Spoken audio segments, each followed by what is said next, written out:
a rough time. So, Tara, Why? look at you.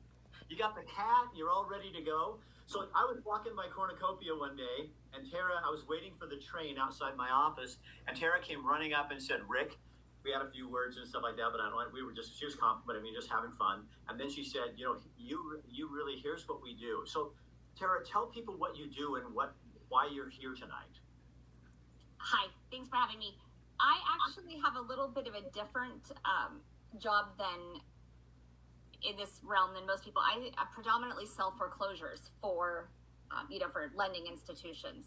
And so my experience with the eviction moratorium is on a little bit different end in that I'm representing entities more than actual human beings. At the same time, involved in the industry, several, friends and clients that have rental properties that I'm aware of and can speak about.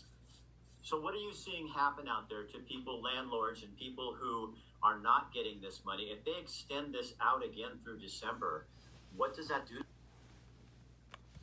Whoa, I lost you. It is.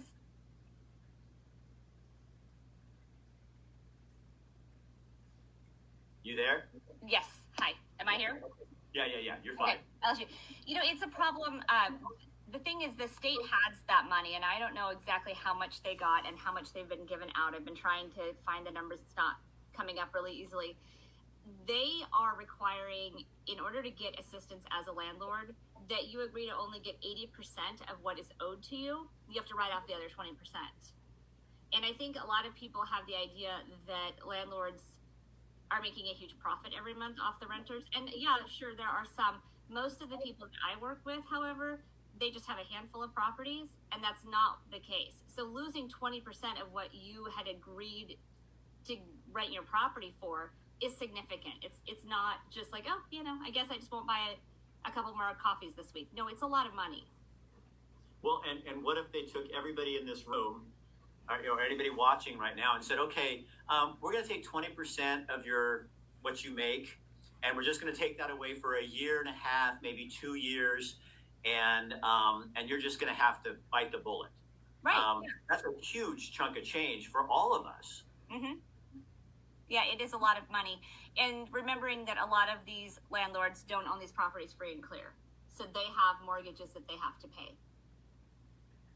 Wow. Yeah. One of the ladies I was talking to earlier, she was out about $12,000 last year, and she did get some of it back. One of the tenants, however, had already moved on, and they refused to sign the paperwork for her to get the money.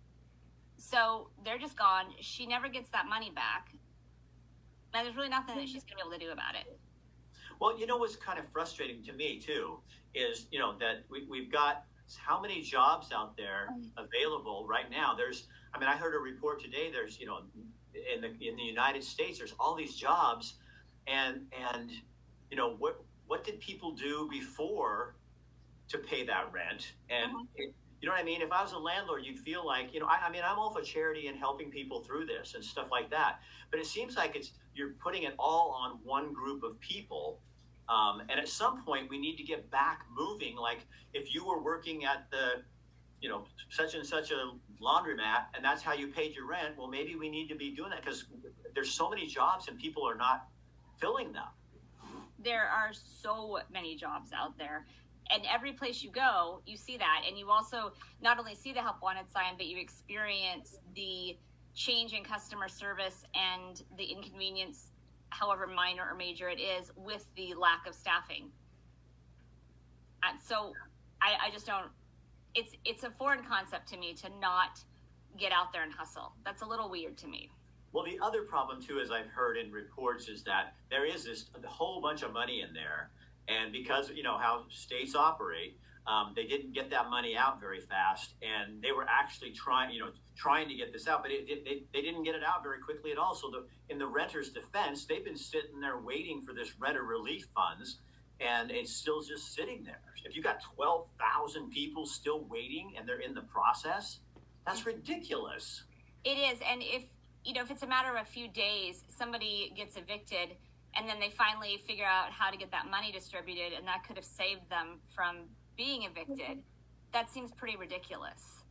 Matt Kendall says the moratorium is a fantastic idea and concept, but boy, it's a huge loophole for renters to really take advantage of things. And it has been. There was one client I worked with, and they had somebody moving out, and as soon as the moratorium started, they rescinded their notice and just didn't pay because they were already on the way out. So it didn't really matter to them how long this lasted because they were already moving, and they're going to get a few months free if they could.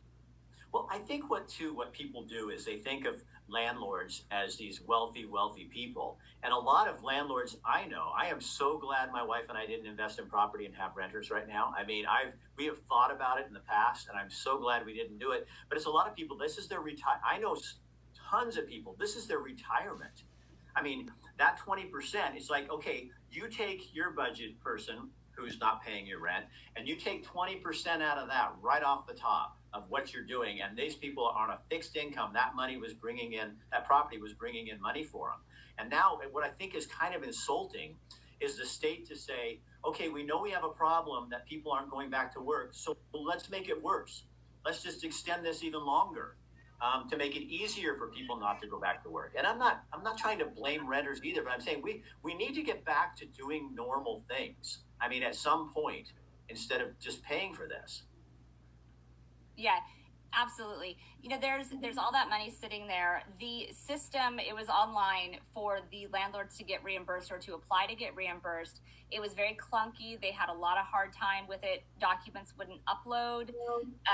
The instant chat thing didn't work quite often. So they aren't to blame either in this. You know, a lot of landlords are trying very hard to keep the tenants in place, even accepting the 80% of what they were owed. But the state's website, or however the website was, just very dysfunctional. And then they're supposed to notify. Imagine that.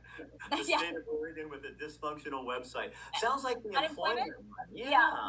And then they're supposed to be notified when the rounds opened up for applications, and those notifications weren't received by some people. So they didn't know, they didn't submit the request for help, and they're not going to get it.